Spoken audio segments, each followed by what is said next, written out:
Normalmente nestas conferências falta-nos sempre tempo para depois haver algum debate aqui. Podemos ter algum tempinho? Um bocadinho, pouco. Então, quem quiser, faz favor. Boa tarde. O meu nome é Jorge Salvado. Por favor, em síntese, para não atrasar muito. Há muita gente, está bem? Em síntese, 2 minutinhos só. Vou já declarar a minha declaração de interesses. Sou do Partido Socialista, militante e por consequente, sou simpatizante do Grande Oriente Lusitano. Isso leva-me a uma pequena introdução. Há 20 anos atrás, num jantar do Grande Oriente Lusitano, em Lisboa, já se falava que os grandes grupos económicos controlavam a comunicação social em Portugal. Já havia, portanto, preocupação por parte dos jornalistas disso. E isso leva-me, portanto, à minha primeira pergunta, que é, quando falou nos Estados Unidos, é um país muito grande e, basicamente, tem 2 tipos de jornalismo. Pronto, vai lá de televisões. Tem a CNN, que é mais afeta ao Partido Democrata, e tem a Fox, que é mais afeta ao Partido Republicano.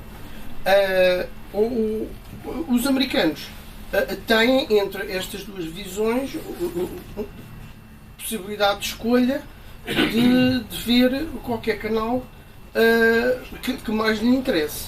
Pronto. E depois eu gostava que me dissesse se conhece bem a questão americana, como falou num quarto da população americana, se o país tem possibilidade de ter mais espaço, porque eles têm outros partidos e têm muitas visões independentes. Se há espaço para abranger esse 1/4 de população americana que não vê que não vê televisões, nem lê jornais e não está informado, ou está informado enviesadamente pelos meios digitais. Depois, leva-me à segunda pergunta. Falou que a nível digital o imediato, em que os grandes grupos económicos querem só o imediatismo. Aqui, eu sempre vi todas as televisões e os jornais, mas noto que também, por exemplo, há o jornalismo de investigação, em que há realmente nas notícias o imediatismo, mas depois há também, desde há muito tempo, desde das televisões, que há os programas com uma grande reportagem.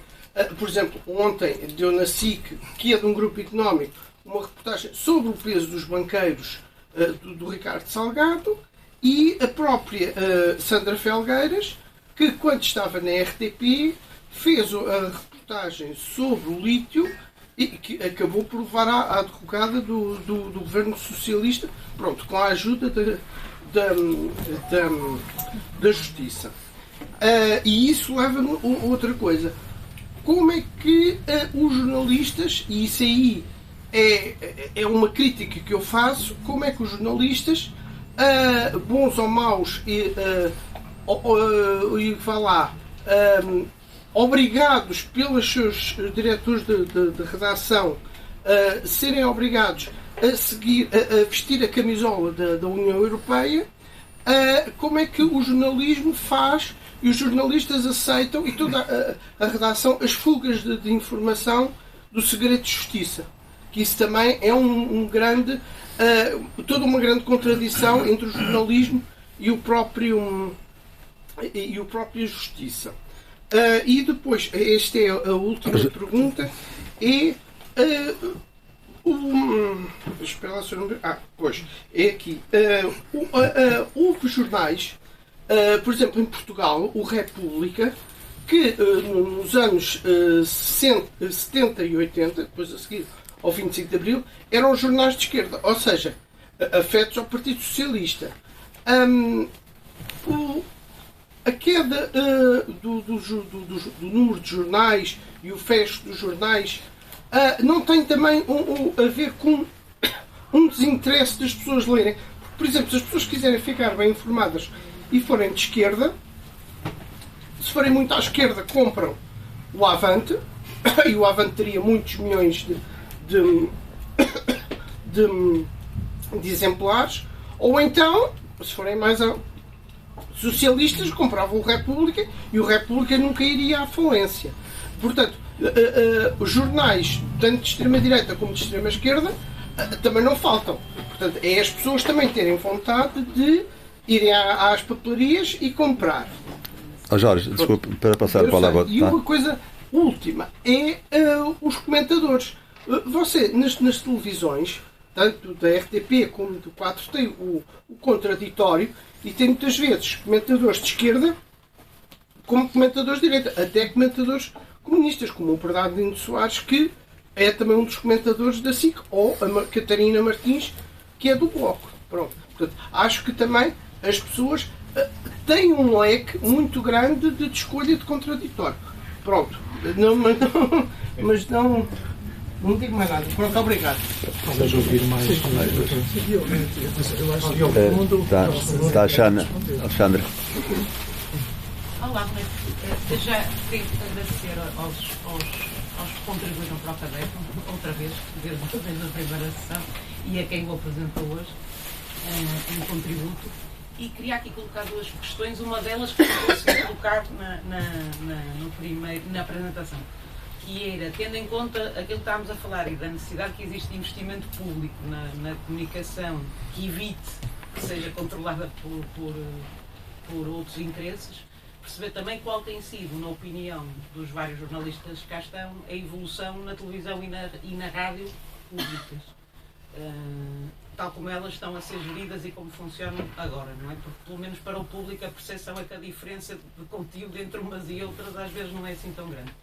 E outra questão que queria colocar, que é próxima, é tendo em conta a discussão que existe sobre o papel do jornalista, às vezes ser o documentador e estas questões que são um bocadinho deontológicas, às vezes, ou das fontes que se utilizam, a falta de controle de fontes, também qual é o papel que tem tido nisto a entidade reguladora, porque era algo em que se falou na altura, na primeira apresentação.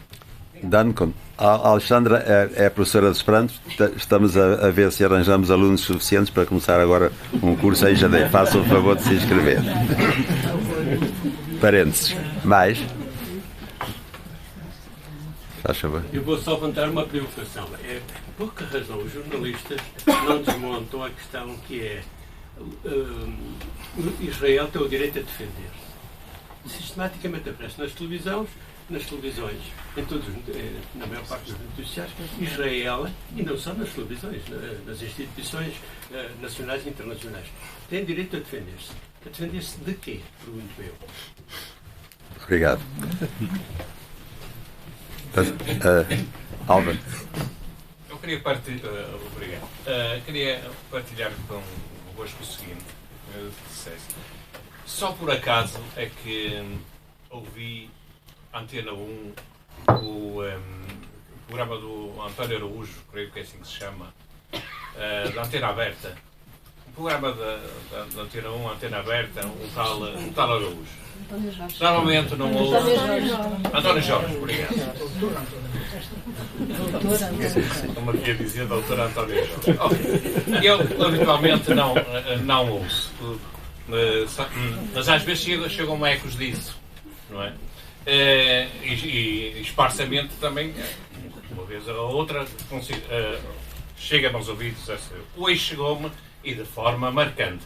Eu digo marcante pelo seguinte: a páginas tantas estava um indivíduo a falar e a dizer e a dar uma perspectiva diferente para a situação que se está a viver e sobretudo relativamente à desilusão, ao governo que foi exonerado. Pelos vistos não é exonerado que se diz, mas tanto que foi demitido. E um interlocutor, um tipo que usou a palavra, estava a manifestar uma opinião contra a corrente do que se ouve, quer dizer, do que maciçamente se ouve, não é? E esse pivô, não é? Esse tal António Jorge, não estava a gostar porque a perspectiva era totalmente diferente. E não só o interrompia constantemente, como se permitiu, e isso a mim é que me chocou e que me faz estar aqui a expor convosco esta situação. Fez aquilo que para mim é uma agressão de grande princípio, que é o jornalista não pode dar, não tem que ter opinião, quer dizer, não pode dar opinião, tem que ter opinião, mas não é no sentido quando está com um interlocutor a entrevistá-lo ou ouvir o seu depoimento. Portanto, acho que está ferido um código do jornalismo. Depois dir-me-ão se estou correto ou não. Penso que não estarei. O jornalista tem que relatar os factos e não dar a opinião como estava a ser dado. Mas mais, quer dizer, ainda como se não fosse pouco, pelo menos no meu entender, esse tal António Jorge, que por vezes, já me disseram, manifesta pouca paciência sobretudo para pessoas que às vezes emitem uma opinião, digamos, fora da caixa, não é? Fora da caixa, e ele não gosta muito. E então ele foi mais longe, tomando neste aspecto. É que não só discordava que aquilo que ele estava a dizer, o seu executor, não era execuível, como o Presidente da República não tinha nada aqui por esse caminho. Não estava a ver que o Marcelo Rebelo de Sousa fosse por esse caminho. Portanto, estava a pôr completamente em xeque o que ele estava a dizer. Eu não sei se se algum dos presentes ouviu este episódio, mas faz primeiro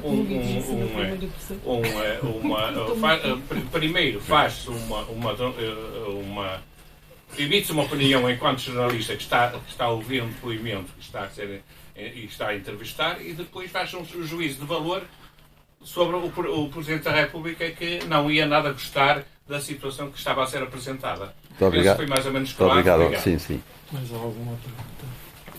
Se não dávamos... Sim, depois dávamos a palavra aos autores, querendo... Artur, por favor, em síntese, está a ficar tarde. Eu não sou jornalista, sou consumidor de informação. É uma coisa que se vê pouco reuniões de consumidores de informação, normalmente são reuniões do outro lado, não é? Artur, por favor, em síntese, está bem? A provocação é rápida. Uma anedota para ir ao encontro de uma referência que se fez aqui. Dois amigos encontram-se e um deles perguntou ao outro: pá, a tua mulher pintou o cabelo? Não. Não é loura, não. Andas agora com louros. Não ando com louros, eu ando com uma loura para continuar a gostar das morenas. Portanto, como consumidor, quando uma grande estação, uma grande entidade jornalística com poder aparentemente inseridas numa determinada corrente de informação, insere um programa, ou divulga um programa aparentemente contra a corrente, se calhar é a loura que nos estão a dar. Basicamente é isto. Eu penso que esta é uma manipulação muito dissimulada de quem, como eu, é consumidor, embora eu tenha acesso a outra informação que não só informação formal, não é? Muito obrigado. Era para acrescentar, eventualmente, comentar. Como de facto temos de concluir, eu agora perguntava aos autores se querem também ter em conta... Só, cada um deles pode, em função das perguntas que foram colocadas, ou outras. Bem, a concentração da informação. Pode ser para o de alfabeto. Pode ser para o de alfabeto. Exatamente. Bem, Por índice. mas não vou lá para ninguém de costas. Boa noite, eu sou o Alfredo Maia e eu acho que faria dois comentários muito breves, até para não vos maçar. O primeiro sobre o problema da concentração e a diversidade informativa, o que é hoje e o que foi no passado. É uma reflexão sobre a qual eu procurei trabalhar nesta comunicação.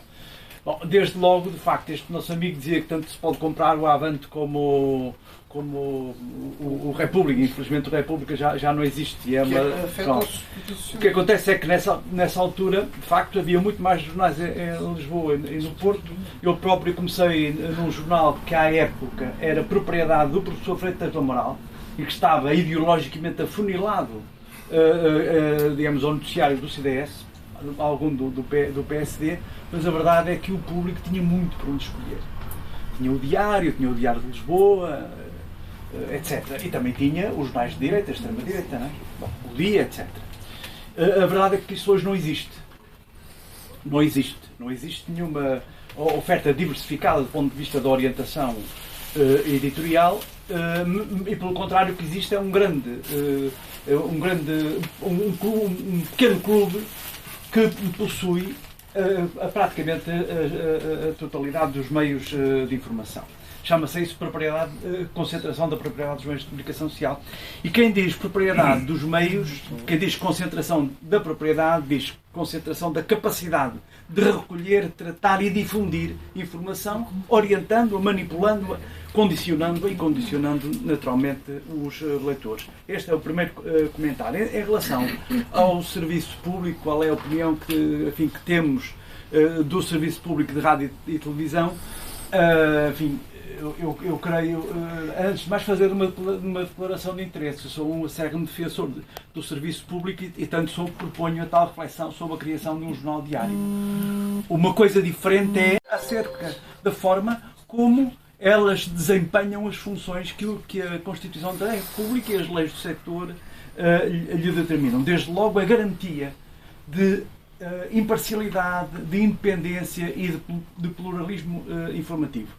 E desse ponto de vista, e assim terminarei, a avaliação que eu faço é que, embora dando mais garantias, porque a lei lhe impõe, o serviço público, e sob múltiplos aspectos, mimetiza excessivamente os serviços comerciais. E não é por acaso que aquele fenómeno que o Valdemar salientou, que é da circulação de diretores, colunistas, chefes de redação, pelos vários meios de comunicação social, também ocorre no setor público. Não é?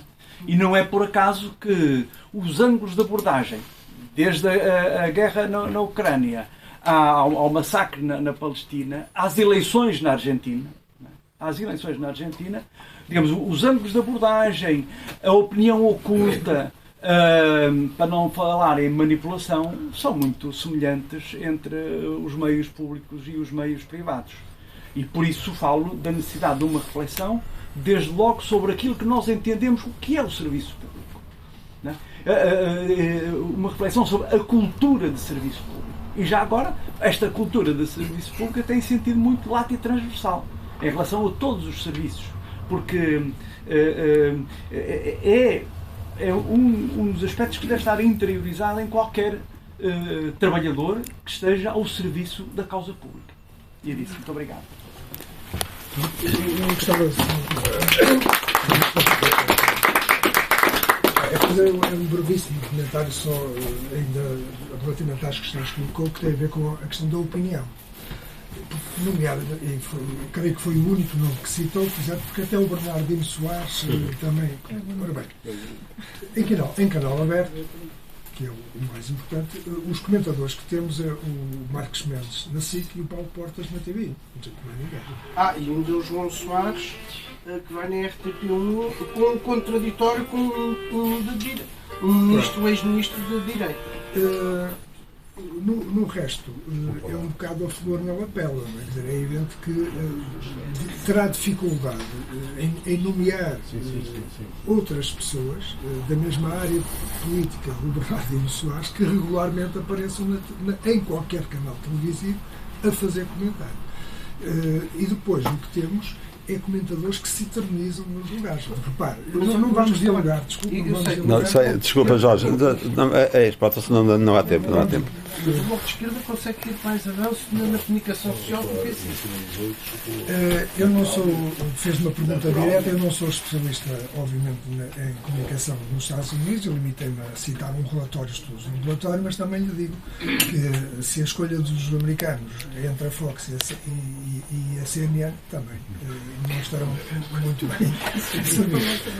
Teria ainda muito mais para dizer sobre o comentário em Portugal, que é como nós estamos aqui a discutir, o que me interessa é em Portugal, mas que eu ia só dizer isto, repare que aquele programa que se chamava Quadratura do Círculo, que agora tem outro nome, há quantos anos lá estão aqueles comentadores? Um programa que se chama Eixo do Mal, repare, há quantos anos, que são mais de 10 anos. Serão talvez 15 anos que estão os mesmos comentadores. Portanto, eu podia citar outros programas e é isto que se quer dizer quando se diz que se eternizam os mesmos a veicular as mesmas opiniões. Pronto, mas era só esta a parte. Então, vai uma Joana agora, não é? Digital. Eu já não me lembro de todas as perguntas que foram feitas, mas aquela que me suscitou mais reflexão foi exatamente os comentadores. Agora estamos aqui todos a falar no mesmo. Mas, de facto, para reforçar aquilo que já foi dito, que é, se for contar, portanto, muitas vezes há a ideia que os comentadores estão a servir um tempo que é um tempo muito barato de televisão, porque ter ali pessoas que muitas das vezes nem sequer são pagas para fazer o comentário acaba por, no fundo, o preenchimento de minutos, que é disso que se fala na rádio e na televisão, como no caso do jornal em papel, é o preenchimento de papel, fica barato. E muitas vezes o que parece, e penso, é que estão ali pessoas a servir os seus partidos políticos. E se for fazer uma contabilização das pessoas consoante os seus partidos políticos, vê que a diferença é abismal em relação, por exemplo, àquilo que temos na Assembleia da República. Já nem vamos tão longe no espectro além da Assembleia da República, mas se focar só na Assembleia da República, o centrão, digamos, os países com mais espaço na Assembleia da República têm ainda percentualmente muito mais espaço na opinião da televisão e, portanto, quando nós falamos aqui de liberdade e de escolhas, elas às vezes estão muito a priori daquilo que até os jornalistas na base da cadeia podem sequer decidir, não é? Porque quem decide, como já se falou, quem comenta são os topos. E a esses topos muitas vezes interessa manter o discurso concentrado naquelas ideias que são as ideias que já vêm dos corpos centrais dos partidos políticos. Muitas vezes até dá a ideia de que as próprias pessoas não estão a ser totalmente fiéis com aquilo que pensam. Às vezes são um bocado papagaios daquilo que interessa dizer. Em relação ao digital, porque me foi proposto, eu já não sei se alguém fez aqui alguma pergunta específica em relação ao acho que não. Não? Não. Pronto, então se calhar seria esta a minha contribuição. Obrigado.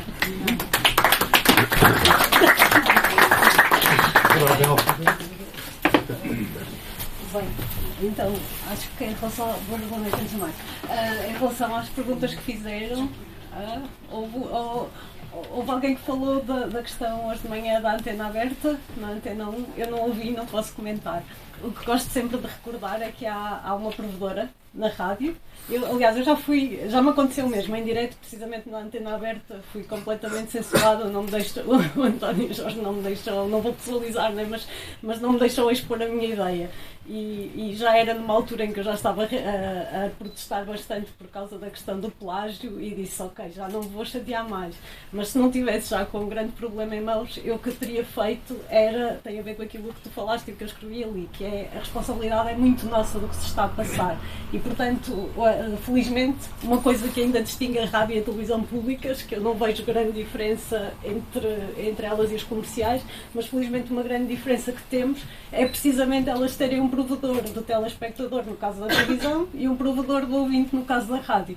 Portanto, eu acho que nestas circunstâncias compete-nos a nós enquanto público escrever, reivindicar, porque quantas mais queixas eles receberem, mais eles vão ter que, pronto, menos poderão reagir e estamos a contribuir para não deixarmos ser levados, não é? Porque isso que estava a dizer do código deontológico, claro que o jornalista não tem um código a seguir e entre esse código está a não fazer o que tu estavas a contar da jornalista da CNN, mas nós também vemos esses atropelos todos os dias. E agora isto prende-se com outra questão, que a professora de Esperanto depois, que era, estavas a perguntar da ERC, não é?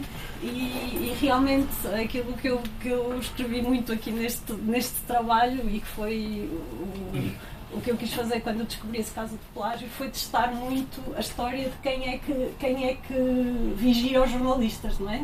Os jornalistas, à partida, andam a escrutinar o que se passa na sociedade e quem é que escrutina os jornalistas.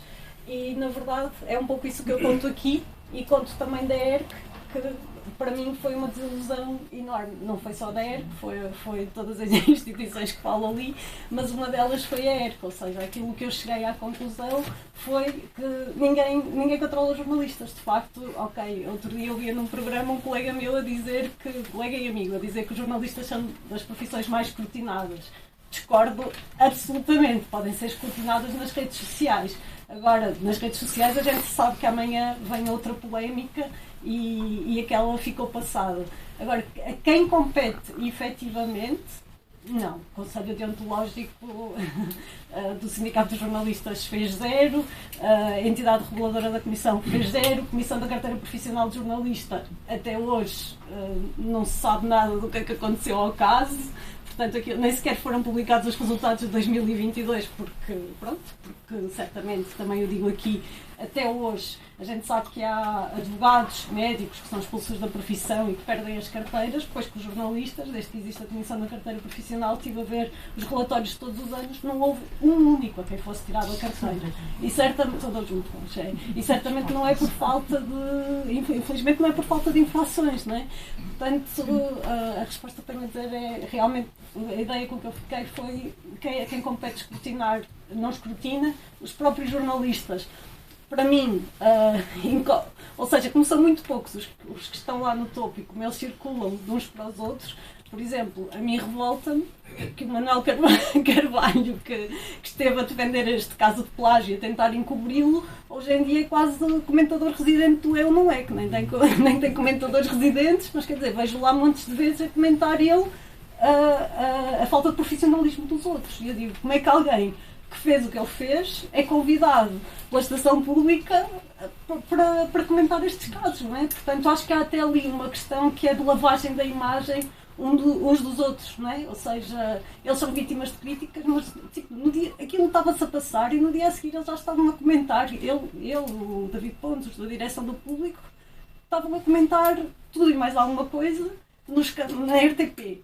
Mas ninguém lhes perguntava nada sobre o que se passava no público, não é? E, portanto, realmente acho que nos compete a nós sempre fazer estas críticas e recorrer aos professores. E é isto, obrigada.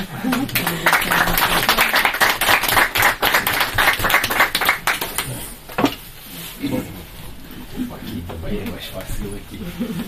Muito boa noite. Quero dar os parabéns à Associação Conquistas da Revolução por esta excelente edição. Está muito bonita a capa e quero agradecer. Em relação às questões que aqui colocam, ora bem, eu se calhar remeteria um bocadinho para a tese que eu ensaio aqui logo no início, que anda à volta de uma dicotomia em que nós temos de pensar num jogo entre a verdade e o visível. Porque é que eu coloco as coisas assim? A verdade é digamos, onde se situa o plano de ação do jornalista. É na descoberta da verdade. Portanto, os jornalistas existem para ir à procura da verdade. Basicamente, se quiséssemos resumir numa frase, a missão de um jornalista é esta. A questão que tem que se colocar hoje em dia é que margem de ação tem um jornalista hoje? Que margem de ação tenho eu como jornalista, ou tive eu como jornalista enquanto o fui, ou têm os meus camaradas jornalistas hoje, individualmente. E é aqui que entra o visível. Porque o visível, aquilo que nós vemos, aquilo que nos é dado ver, a forma como vemos, é administrado, é gerido. E não é gerido por jornalistas. Ou melhor, muitas vezes é gerido por pessoas com carteira profissional de jornalista. Mas não é gerido por verdadeiros jornalistas. Nós hoje temos, de facto, aqui um problema cada vez mais agudo e que é de facto este. Por um lado, eu individualmente ainda, e quem sente a sua carteira profissional sente-a como uma missão, e a missão é informar com verdade. E, portanto, para um jornalista que quer informar com verdade, a sua missão será sempre nobre e será sempre uma missão de busca da verdade. E esta busca da verdade não interessa, digamos, aquilo que ela implica. Implica ir buscar a verdade. Eu fiz parte da equipa de 6/9 e investiguei o lítio. E posso contar-lhe a história de como é que acabaram com o 6/9. Por acaso gostava de... Mas a Sandra mas não é, mas isso no final. Já, desculpa. 500. Mas posso dizer-lhe que uma das missões do 6/9 que nós sentíamos e como intrínseca missão do 6/9 era ir à procura da verdade. Não interessava. E saiu a verdade. E caiu o governo. Nunca pensei nisso. Sou sincero. Quando fiz isto há 4 anos, nunca pensei nisso. Se aconteceu. Agora, isso foi por causa da justiça, não foi por causa do... Ok, mas o jornalismo tem de facto a missão de ir à procura da verdade. O problema de facto é quem é que gera o visível, quem é que gera o que nós vemos, quem é que gera a forma como vemos. E isto já é mais difícil de definir. Isto já é mais difícil, muito mais difícil de definir. Por isso é que é importante nós estudarmos a concentração dos médias. Por isso é que é absolutamente fundamental nós sabermos quem é que controla os médias. Porque quem controlar os médias controla aquilo que nós vemos. E eu, quando falo de controlar os médias, hoje em dia já não estou a falar apenas do Jornal de Notícias, da SIC, da RTP, da TVI, etc. Estou a falar de quem controla os algoritmos do que nós vemos nas redes digitais. De quem controla, de quem programa esses algoritmos, de quem, no fundo, escolhe aquilo que nos é dado ver e aquilo que não nos é dado ver. De quem escolhe, por exemplo, eu tenho esta coisa. Eu ando a fazer, digamos assim, disseminação de informação relativamente à questão da Palestina. Acho que é um imperativo. No entanto, eu noto que se eu disseminar essa informação a partir de determinado tipo de fontes de informação, de sites, de alguns sites, mais pró-palestinianos, o algoritmo dos Facebooks e dos Twitters vai-me deitar abaixo o número de visualizações desses meus posts. Nós conseguimos ver, por exemplo, as visualizações das stories. Não é? As minhas stories, quando eu vou buscar a sites pró-palestinianos, baixam radicalmente. Eu passo de visualizações, sei lá, de 300 para 50. Ok? Eu tenho esses registros, eu tenho vindo a conservar esses registros. Significa que nós, sem sabermos, falava da questão do pluralismo, do acesso à esfera pública, etc., à esfera mediática. Está bem, sim, nós temos uma pertença à ideia de pluralismo, ainda toda a gente lá chegará. O Bernardino Soares ainda lá chega. Mas a questão é, o que é que está ali o Rui Pereira, ele tem uma frase muito boa. O que é que nós fazemos com isso? O que é que nós podemos fazer com isso neste momento? Nós, de facto, podemos continuar a dizer que formalmente vivemos numa democracia em que a opinião é livre, tudo isto. O problema é que, para já, ela cada vez é menos livre, como facilmente se demonstra. Não é? E nós queremos defender um debate sobre a guerra na Ucrânia, como é que ela surgiu, queremos defender um debate sobre os 75 anos da ocupação israelita da Palestina. Como é que nós o fazemos agora? De forma livre. De forma absolutamente livre. Com acesso livre e igual ao espaço mediático. Não é? Portanto, a questão que aqui se coloca, na minha opinião, é de facto uma questão mais profunda que tem a ver exatamente com ok, sim, eu apareço nos espaços de opinião, sim, mas apareço como? Como é que eu sou dado a ver? Como é que o Major-General Agostinho Costa é dado a ver? Como é que ele é dado a ver? Como é que o Major-General Carlos Branco é dado ver. Logo. E a que horas? É dado ver e a que horas? Como é que ele é dado ver? A que horas é que é dado ver? Ou seja, para quantos? E aí está lá o algoritmo, é outra forma de algoritmizar a coisa. E como é que ele é dado ver? O putinista, o não sei quê, já foi rotulado. Ele já lá aparece, mas já todos sabemos o que é que ele é. Ou o que é que ele não é, mas... Não é? Portanto, e os outros são os independentes. Os outros, a Helena, não sei quem é Gouveia, aquela fulana que... É uma tipa que vai tomar uns copos à embaixada israelita quase todos os dias, mas não há problema nenhum. Não há problema nenhum com isso. Está a ver? Portanto, eu penso que nós temos, de facto, e voltando, e para fechar, acho que já estou aqui, já me estou a entusiasmar. Há, de facto, esta questão da verdade, e eu não coloco nos jornalistas. Eu vi sempre excelentes jornalistas, vejo jornalistas na geração que eu partilhei com o Alfredo, com o Rui Pereira, na geração da Joana Filol, na geração da Joana Ascensão. Vejo excelentes jornalistas. Eu continuo a ter, como estudantes meus, miúdos que eu sei, tu vais ser um jornalista do caraças. É pô-los numa redação, dar-lhes liberdade. A questão é essa. É que depois vem a gestão do visível. Vem a gestão daquilo que nós vemos e daquilo que nos é dado ver. E é aqui que está o cerne da luta pela liberdade, na minha opinião. Se nós estamos aqui a falar de liberdade e de democracia, é aqui que nós vamos ter que batalhar por ela. Porque dizer-nos que eu posso ter opinião, posso. Mas volto ao Rui Pereira, o que é que eu faço com ela? Muito obrigado.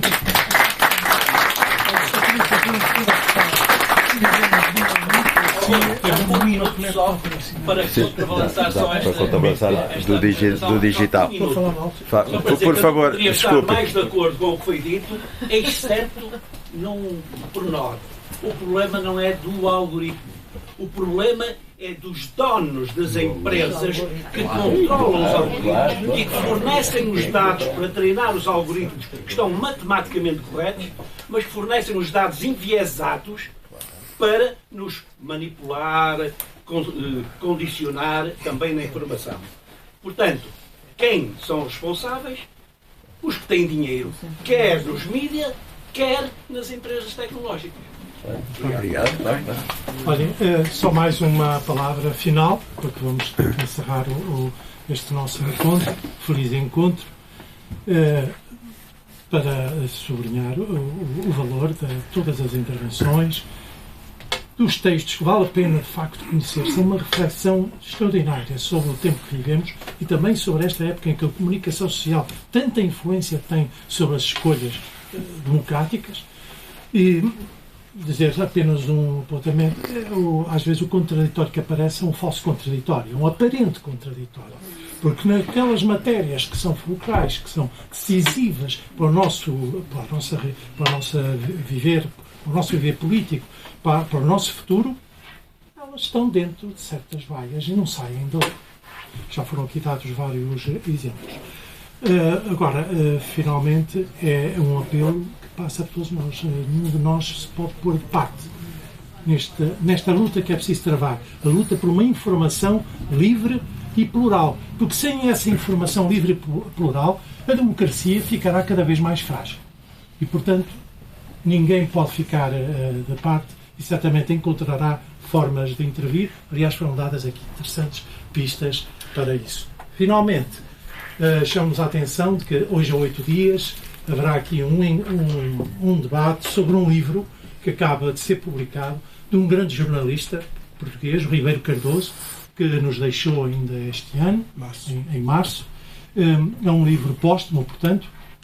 É um livro incompleto, porque ainda faltam 40 e tal capítulos, que esperemos que depois haja um segundo volume, ou um segundo e terceiro, que possam completar, mas que é um livro essencial para conhecer aquele momento muito importante da vida política portuguesa, da Revolução de Abril, que foi de facto o 25 de novembro, que, na opinião, pelo menos minha, foi um golpe de direita que não foi tão longe como os seus urdidores pretendiam. Mas isto é tema, naturalmente, para essa sessão, e a todos apelo, se puderem, estarem presentes. E viva o 25 de Abril. Viva, viva.